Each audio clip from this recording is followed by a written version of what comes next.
Hey, my name is Melma, and I'm about to share with you what consistently eating butter and bacon each day did to my body. Check it out. This is something I've been wanting to talk about for a long time now, but I've been paranoid that I won't be able to explain it in a simple way. This information is rather new to the majority, and so a lot of misconceptions come along with it.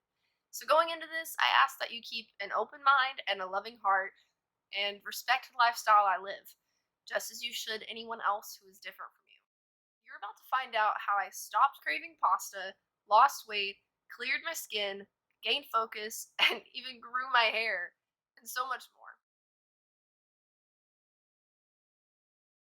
Just like a car runs on either gasoline or diesel, our body is run on two primary fuels: glucose and fatty acids. Glucose is what our bodies convert quickly from foods containing sugar, starches, and other carbohydrates. All the cells in our bodies can use this glucose for energy, which is why it's sometimes referenced as our primary fuel source. However, when we eat more glucose than we need for immediate exercise requirements, our livers take the extra glucose and turn it into saturated fat. This is then sent off to our fat cells to be stored for lean times. So, something really interesting happens when we don't eat carbs and eat fat instead, along with moderate protein. So, most of our fat cells can easily burn the fatty acids for energy. It can use the fat we eat, but it also uses the fat that we've stored in case food is ever scarce. That's one of our primal instincts that we were programmed with. When the body does this, it's called nutritional ketosis. We often go into ketosis when we sleep, as long as we haven't eaten a late dinner. And of course, your body uses ketosis when you're fasting. Some cells in the body, along with your brain, can't burn fatty acids, but it can use ketones. Ketones are small, water soluble molecules that we all make as a byproduct of metabolizing fat. Your liver can make glucose without you eating any carbs or sugar, and it also pumps out a lot of ketones while doing so. So now that we've stated this, here's where the bad news comes in.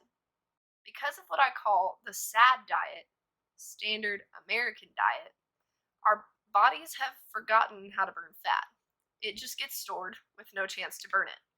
Even worse, some people have become so metabolically damaged, working their glucose metabolism nonstop, that their mechanism for safely burning glucose has broken. And that is how they got type 2 diabetes.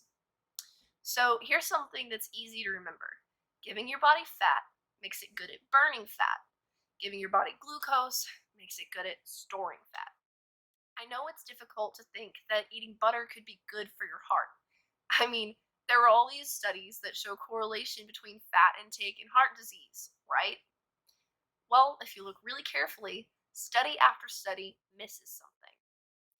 Yeah, increasing fat while you eat more than 50 grams of carbs a day will increase heart disease and all that goes with it. But these studies didn't remove carbs from the equation.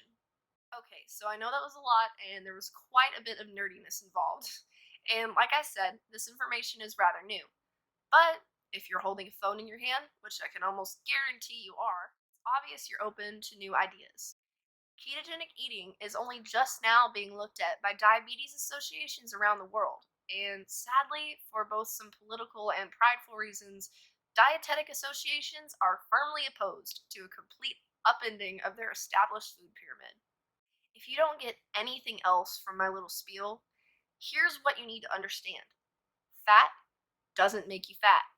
High insulin levels make you fat, and those are caused by eating sugar and carbs.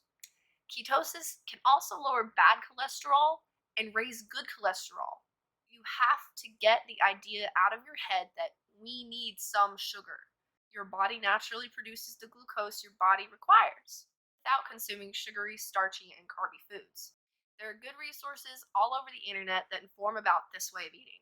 In this series, I'm going to feature some that I find helpful. My explanation of ketosis was mainly derived from 2ketodudes.com. These guys have an amazing podcast to listen to and a website full of info and keto recipes. To check them out, you can click here or the link down below. So I know this video wasn't as much about me as just an explanation of how ketosis works, but that's why this is a series. I'll be making videos showing you what I eat on a daily basis, other health benefits not mentioned here, my favorite treats and products, and simply how I live this way in a world full of sugar and carbs. Full of sugar and carbs, especially as a teenager and college student.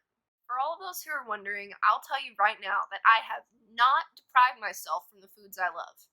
As people become more adapted to the idea of the keto lifestyle, just as we slowly adapted to vegan lifestyles, more things are becoming available to us. Keto burger buns, chocolate, ice cream, pancakes with syrup, pizza. Okay, I should probably explain how I got here in the first place. Around my 11th grade year, I hit around 180 pounds and decided it was time for a change. I started eating cleaner, which meant cutting out sugar, dairy, gluten, processed foods, and other inflammatory items. I also did Pilates regularly, and I lost about 30 pounds. However, after that was over, I slowly started adding things back in and quickly saw the negative impacts that they were having on my body. The worst part for me was finding out that I had a huge sensitivity to dairy, or so I thought. Around that time, my mom began eating low carb, and then eventually this thing called keto. She was seeing amazing results with her health, including relief from arthritis she'd had in her feet for years. One thing I noticed was how much dairy she was able to eat, and I'll admit I was a little jealous. Very excited about how her change in diet was going, she told me that sugars and carbs are pretty prone to fueling sicknesses, infections, cancers, and many diseases that we would typically assume are just a part of aging. I knew it might be a long shot, but I was curious if maybe my carb and sugar intake were fueling this dairy sensitivity, and possibly my other bloating and inflammatory issues as well. I did my own research and started off low carb. Even just going low carb completely reversed the sensitivity. I was finally able to eat cheese again, and I was real happy. After that happened, I decided to go full keto as soon as I had adjusted to college life. Since then, my life has significantly improved. Less bloating, more mental clarity, and much more hormonal stability. I'm discovering new reasons to love this way of living every day. And if you're willing to start on this journey with me, I'm hoping that you'll love it too. Look, according to Healthline.com, type 2 diabetes afflicts about 300 million people worldwide. We can stop thinking of disease as some undoable tragedy that has to be accepted as is. We can be proactive. So, share this video with your friends, family, and loved ones. Anyone who finds something that has drastically improved their life is going to want to tell somebody else. That's the natural, good human thing to do. My parents are close to 50 years of age and don't need any prescribed medications. My dad no longer needs his gallbladder removed. My mom has lost around 60 pounds. And what have doctors told them?